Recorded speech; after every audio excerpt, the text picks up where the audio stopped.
Hello, friends. Welcome to the Existentialist. This is Ojas or OJ. I'm a life purpose coach, and this channel is all about providing you tools and resources to help you find your purpose and live a life of passion. The themes we cover on this channel are mental health, self improvement, and self realization.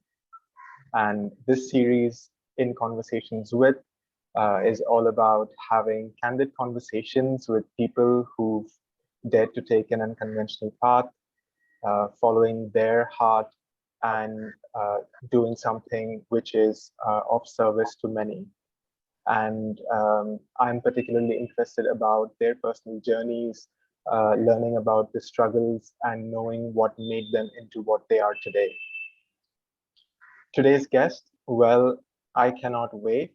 It's been so long that we've been trying to speak, and it's so great for me uh, to be talking to Tushar today. So he's Tushar Gogia. Tushar is a coach and a spiritual guide and many other things. And he's had such an amazing journey. And I just got to catch up myself about the transition that he's had over time. And I'm really looking forward to picking his brains, knowing more, and sharing all of it with you as well. So, Tushar, welcome. Great to have you here. Hey, thanks, Ojas. Very kind of you. Very generous introduction. And I'm equally excited to have this conversation. It has been a long time in the making. Absolutely. So your background, I was super curious as soon as we started our recording, and I think it has so many amazing details. So can you tell us more about where you got it from and what it's about? Sure, sure. I think I'll start by saying I've always been very close and connected to nature, and that's determined a lot of things in life. And including when I went to college, switching from being a computer science major to an environmental science major, I think played a very was designed in some strange way by that. Why that's important is because if I flash forward to today, I think so much of what I do is so influenced by nature and the environment around us. I'll elaborate by saying what I predominantly do is, or I believe, I like to help people. And I like to help people through healing, and healing takes different forms. Sometimes healing is coaching, sometimes healing is guiding, sometimes healing is holding space, sometimes healing is a meditation, sometimes healing is, you know, working with actual sort of earth elements like oils and crystals and all sorts of things that come from the earth. So I'll start, like I said, by laying the foundation that the earth and the environment is very close to me. From there, from college, a number of life incidents led me to a point where I think I didn't know it, but I was seeking something. And there was a situation, a family situation that required an intervention, for lack of a better word. And that intervention turned out to come in the form of healing in a different, a different way. I got introduced to a Reiki healer. Fast forward a few years, I learned a few levels of Reiki, ended up prior to that leaving my job, starting my own coaching practice. And then more recently, in the past 2 or 3 years, or I would say no, probably 4 or 5 years, that expanded to starting to teach healing, starting to teach meditation, starting to teach, about the energy system. And I think we will get into that in a little bit. But I think in the last few years, where my focus has gone has been similar to you. You spoke about finding life purpose. For me, it is I think I know life purpose. I know everyone's life purpose, and it is joy. There is no other purpose in life other than finding Okay. joy. But how do you get to joy? How do you actually waddle through everything else that is keeping you from the island of joy? That is what all the work I do. And that, like I said, for some people it's coaching, for some people it's healing sessions, for some people it's learning about the energy body, for some people it is learning about crystals and the moon. Different people need to access nature in different ways to discover who they are, because at the end of the day, that our purpose, our joy is already within us, and it just takes what is the right key, which is it a meditation, is it a listening session, is it a grounding session? What is it that's going to unlock that purpose within? And I think I'm one of those people who just collects a whole bunch of keys so that whenever someone throws a lock at me, I have some tools to try and unlock that with. So I think that's who I see myself as predominantly. Yeah, that's an amazing introduction.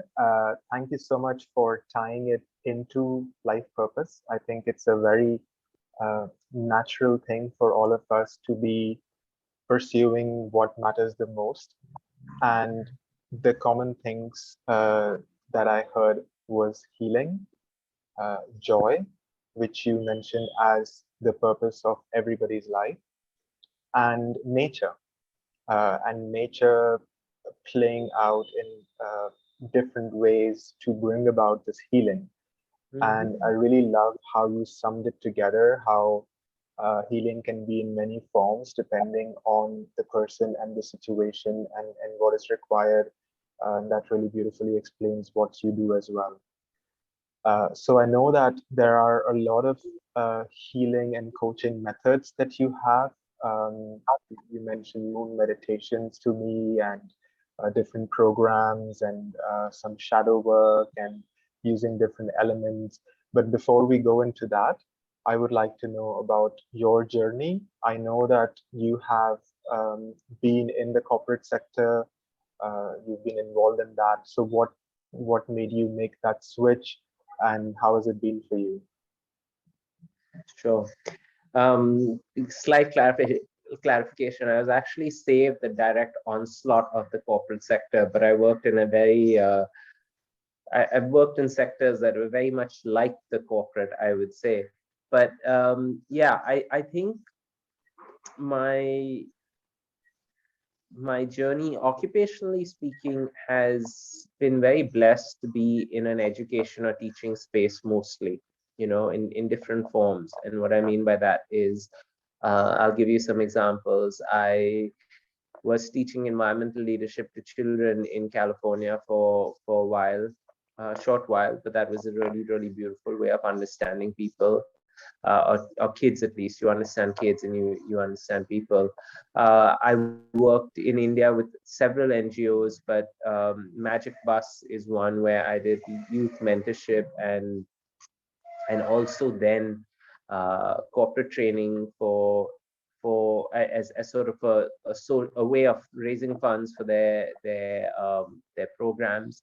Um, I've done a lot of learning and development stuff. So a lot of entrepreneurial training to help entrepreneurs build out their business plans and see them scale their organizations. These could be NGOs or for profits. And if none of this was mundane in any way, actually it was the opposite. Very exciting, very blessed to do things like this when I've seen people, have a little bit of the ball and chain to the desk kind of a thing, and here really meet different people, understand different ways of changing the world. All that sort of led me to, in about 2013 or 14, I got the opportunity to be coached myself. And so I received coaching from two wonderful human beings. And I think they changed my life, also encouraged me. I mean, the result of the coaching was I realized it was time to quit my job. And both of them sort of, they didn't know each other. They were from two different countries, actually. Just suggested that I take on coaching work. And so I took their advice and I jumped into the loop. And about 2015, I went and got certified in the Berkman method, which is a coaching tool that predominantly in the US and Europe and UK, but making its way into other parts of the world as well. Uh, I started doing coaching, and I think I mentioned this. I think the journey has and continues to be one of doing a lot of inner work, right? I think that whether it is coaching, whether it is healing, you can't take this forward meaningfully if you're not doing the work yourself. So I think there's the point I have gotten to is I realized that what I want to do for the world, I have to do for myself. And if I don't do it for myself, then there's no way it can even go out there. And Yeah. so I think in the last 5 years, and more specifically in the last 2 or 3 years, I've leaned back into saying that I have to focus on my own work. And when I do my own work, the outside opportunities and that purpose will reveal itself. Because I might have a whole bunch of plans, I might have a whole bunch of the ego mind might say, you know, you have to do this or you have to do that. Uh, but if the heart space has not healed, then those are not going to fructify. They're just, you know, it's like I started gardening last year, and I've sort of active gardening, and I think those people who garden know this. Like, if you're growing something, uh, a plant will blossom and it will give flowers, but for the flowers to turn into fruit, if there isn't enough nourishment, if there isn't enough fertilizer, if there isn't the right conditions in the soil, you will have a million flowers, but none of them will convert into fruit, because the conditions are just not right. So I think for a lot of people, you know, who attempt to teach healing or teach something, they struggle a lot, you know, because they'll say classes are not full or things of that nature. I'm going on tangent from what you're saying, but I think it's an important part of the journey is doing the self work. And I think when the self work is done, then the other thing, not done, it's never done, but as it unwraps, the other opportunities around you start to unwrap. And then, yes, you have to have the hard work, the diligence, the discipline. Those things definitely will come in, but they're not going to, your ability to do anything is constantly limited by how much you're able to do for yourself. Okay. Thank you so much for sharing that. This is the first time that I got to know about your journey and history unto becoming a coach and then a healer in so much detail. And thanks for mentioning this part about doing the inner work.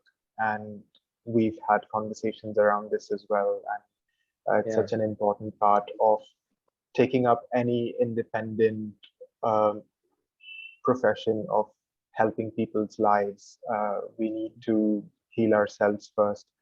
And so I'd just like to take a minute or two to ask you about this recent journey of switching into this sort of healer role, if you would like. And what was that internal shift? What was that internal work? And as a result, what are the healing offerings that you're doing at the moment? Yeah, I think Ojas, you know, I've been probably doing healings for people from the time we met. Like that hasn't changed so much. I think what changed was the teaching part of it, and the ability um, to help other people learn how to heal themselves. And I think that ultimately, as a healer, that's the sustainable way to go. Because I wanted to just take a second to go back to what you were saying. I did mention my story in regard to doing self work, but I think it's not only people who are doing independent work, right? It's even if you're employed, you need everyone needs to realize that they create the world around them. So if you're going to work and you are, you know, have a challenging relationship with your boss, or if you are having a challenging relationship at home, um, you are the reason for that. It's no one else. And your ability to work through that relationship is determined by your ability to work through the challenges within you, because the world is just going to constantly reflect what is happening inside. And for us to lead lives of purpose, for us to be sort of grounded, we really need to let go of the victim card, and we need to stop sort of holding other people accountable for our happiness, our well-being. That has to shift. So I think no matter where we are, if we want to have more control over our lives, if we want to sort of be more in charge of them, the self work is always going to be important. Um, and I think that is one of the reasons also that I push people who've come to me for healing to start learning, because you holistic healing at one level is supposed to, well, it's not supposed to do this, but I think it's one of the side, you know the challenge today is whenever we face a problem, we're going to doctors and popping pills, right? Whether it's a mental, emotional, physical, there's a pill for everything. And I think holistic healing is supposed to counter that in some way. It's supposed to say, how do we actually not end up becoming, antibiotic central? Um, and so the need to start teaching became quite apparent, and continues. There's clients who come and who just keep wanting healings, and financially that's great. You come in and you do a session and you feel great, everything is good, but that's not helping the person. It's creating dependency. And so I think the quest to teach came about more recently, and came about with this desire slash intention to say more people need to take charge of their own situation. And you can can do that mentally, but then you also need tools. So for me, like, Reiki helped a lot. I've studied and taught magnified healing, which is another modality of healing. Of course, then there's the Chakra program that I think you know about. Yeah. There's the Joy of Healing program. There's monthly sort of meditation programs. So there's a number of different tools that I guess have helped me, that I have sort of tried to make into offerings for other people. For someone who cannot do 8 weeks of a chakra journey, there's a 21-day, 20 minutes a day meditation. We in December we did 21 days of meditation, where every morning we did 21 minutes of meditation, just to get people to ground. Last year we did heart centered meditations, where we were operating from the heart, and then did those 3 times a week. The moon meditations, the different avenues. I think just the world that we are living in just has so many needs, and so much diversity, that I think the more that can be offered, uh, the more chance we have of healing as a collective. Yeah, absolutely. Uh, yeah, thanks for this perspective of bringing the self work and how we need to do the work in every aspect, and then bringing it into the various programs that you're offering at the moment. And Yeah, I'm certainly curious to know more about this chakra workshop that you told me about, as well as some of the other things, the different modalities. How do they come yeah, together? Let's say I'm an enthusiast who wants to know more about this, who wants to um, work on his own uh, spiritual path for yeah, myself as well as for others. yeah. Um, what are all these things and how do they come together and what do I need to do next? I think, the inspiration of the chakra journey was, quite honestly, I realized that when I learned about chakras, get um I didn't get satisfied with the way I learned about it, because it was from a very good teacher, but I felt there was more to it than what met the eye or didn't meet the eye, because we're talking about intangibles, right? No one understands that. And so the Chakra Journey program has evolved a lot.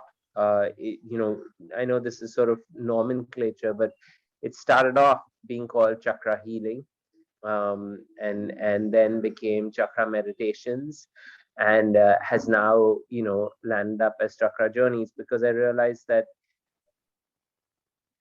my goal with that is awareness, and it is sort of bringing it down and understanding the energy body, because we have a very clear understanding of our physical body for the most part.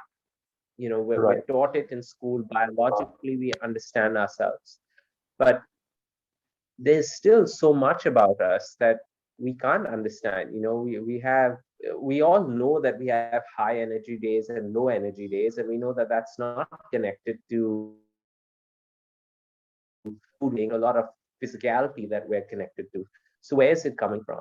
And if we look at it from a science point of view, um, background, I've studied science, right? My degree and everything was in science. And so if you look at it and you Right. say that we're all actually energy, right? Some energy is more dense, some energy is lighter. And if, even from a healing point of view, when you heal someone, when you heal tissue that is unwell, right? You're healing mass that is vibrating at a low vibration. And science has really got, this has been done, experiments have been done, that sick bone, sick tissues, sick muscles, all of them vibrate at frequencies that are lower than healthy tissues. And when I you see. actually study healing, what ends up happening is the energy conduits in your hands, for lack of a better way of explaining that, they get activated. And just like we've learned that if I have a tuning fork and it's vibrating at a high frequency and I touch water, the water sort of absorbs that frequency. That's the exact same principle that you're talking about healers. A healer's hands or healer's sort of energy system is vibrating a few hertz higher than other people around. And this has also been proven, not only sort of through healing, but you also know that when you meditate, your body starts to vibrate at a higher frequency. And Right. so every healer will practice meditation, almost have their own version of it, but will do certain amount of meditation to keep their energies vibrating at a higher frequency, because what that ends up doing is it helps when you're working with other people to raise the frequency. I think this kind of breaking down the science of healing, breaking down the science of the energy body, is what the chakra program was started to address. We talk about the 7 chakras, the 8th one, which is the rising chakra. Um, we discuss it, see how it's connected to our emotional body, see how it's connected to our mental state. We have, my co-teacher and friend of yours as well, Preena. She she leads a yoga session during the class, which is associated with that energy center, and then we do a meditation, and then the idea is that over an 8-week period, we dedicate 1 week to each of the energy centers. So there's one class at the start of the week, then you're sort of explain things, you're given the tools, which is the yoga, the meditation, and then you're asked to practice that on your own till we come to the next week, and then we go from there. So I think it helps because you're starting from the root, starting from the foundation, and then building upwards, and just understanding, or rather I would say, you get the opportunity to see the human body in a very different manner. Okay, that's a great insight. Thank you, Tushar.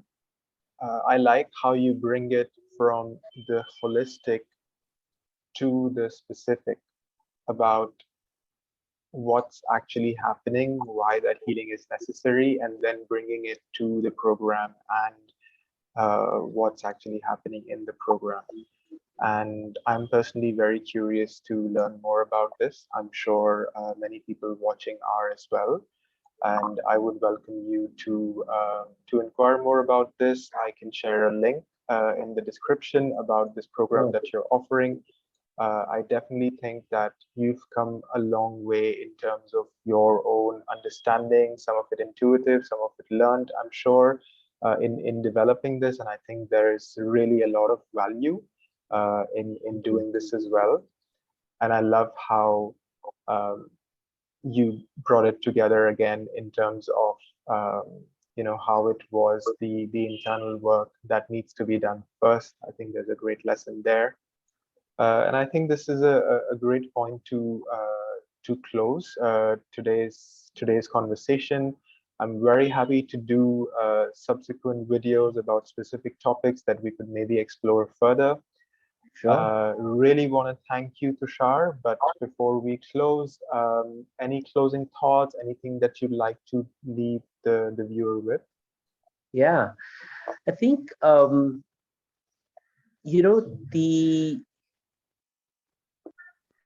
the path that people like to, the way we like to call it, um, the path is not about, very often, sorry, I'll start that differently. I think very often people confuse spirituality and psychic abilities.